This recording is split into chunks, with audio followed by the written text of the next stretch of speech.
ضمن سفر کاری در شهر و ناحیه‌های ولایت ختلان در ناحیه شهریتوس اساسگزار صلح و وحدت ملی پیشوای ملت پرزیدنت جمهوری تاجیکستان محترم امامعلی رحمان همزمان با فعالیت مرکز خدمترسانی معاصر آغاز رسمی بخشیدند.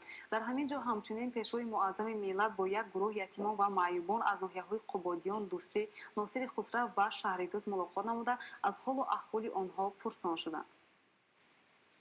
22 سентябр اساسگزار صلح و وحدت ملی پیشوای ملت پرزیدنت جمهوری تاجیکستان محترم امامعلی رحمان ضمن سفر کاری در شهر و ناحیه‌های ولایت ختلان در ناحیه شهریتوس همزمان با فعالیت مرکز خدمترسانی معاصر آغاز رسمی بخشیدند. السلام دستی سخا کشودنی مردان شرافت است، تسکین درد قلبی عزیزان شرافت است، مشکل کشایی بودنی ما درد حکمت است، کاری ثواب کردن انسان شرافت است. خوش آمدید جناب.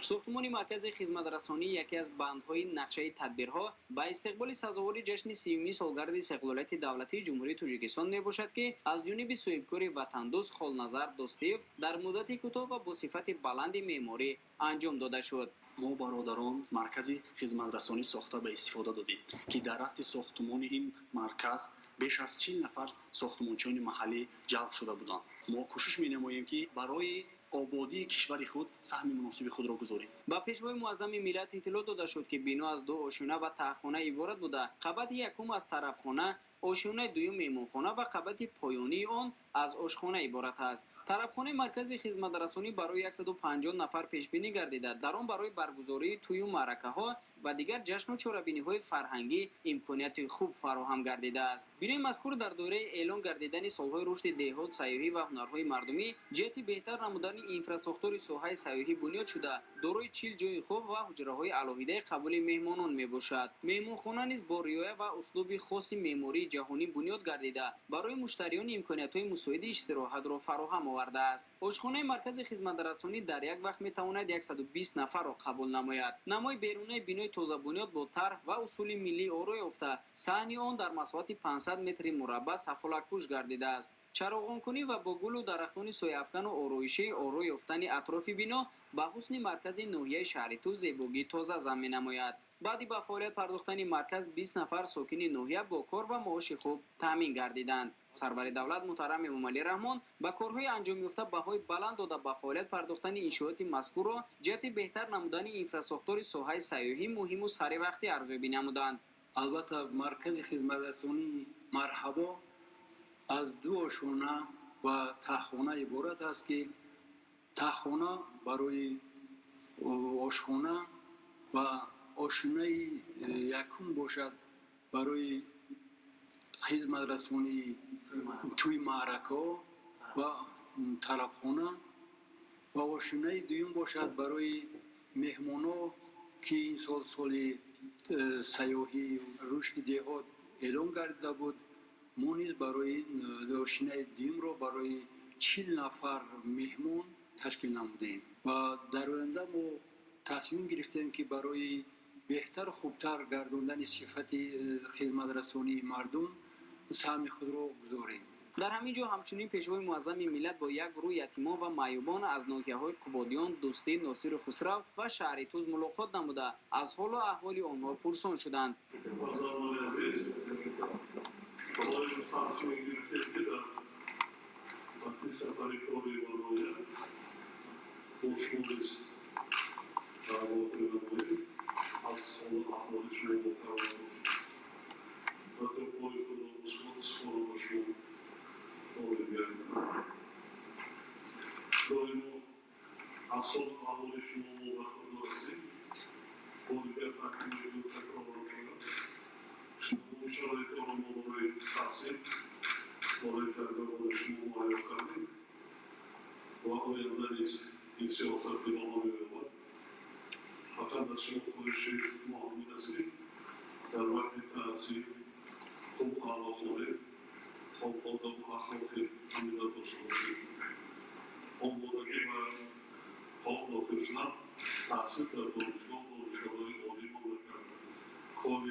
که سختی در قامتون است باید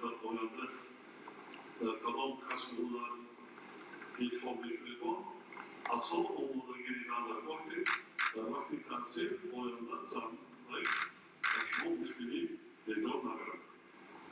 یعنی زمین اساسی رو داشتن کن. مربیان خودش میکنه که تعلیم تربیت رو برامونن. غمخوری کنن مربیان بسیار زمان کودکان مناسبت کنید. دستگیر حکومت ها پشتیبانی ما وقت نیست. داری ما مرد چندین سالا دقیقا ما وقتی که سر خود آماده میشه سفاری شکردیم و بیرمان شما ادامه میدیم. نفس باید نامه بکن. سلام.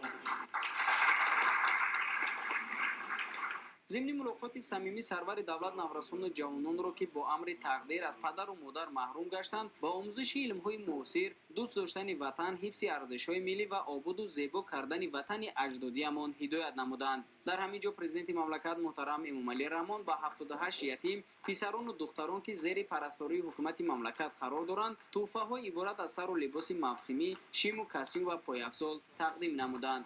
این اقدام بشردوستانه سرور غمخوار و دلسوز ملت باعث شادی و خرسندی نورسان گردید. در آخر ملاقات پیشوای ملت محترم امامعلی رحمان از ятимон و маъюбон دعوت به عمل آوردند که با استفاده از امکانات‌های فراهم نموده دولت و حکومت مملکت با بهای خوب و اعلی تحصیل نموده صاحب علم شوند و با کسب و هنر خود فردی وطن دوست و وطندار گردند. در نوبت خود کودکان و نورسان با پیشوای ملت و غمخوار و سرپرست ятимон اظهار سپاس نموده وعده دادند که منبعد نیز هدایت‌های پیشوای معظم ملت را سرمشق زندگی خود کرده در آینده برای آبادی و پیشرفت تاجیکستان عزیز سهمگذاری می‌نمایند. من خدای نظر و عمری نیسا دانشجوی کورس یکمی دانشگاه دولتی شهر باختر به نام ناصری خسرو می باشم.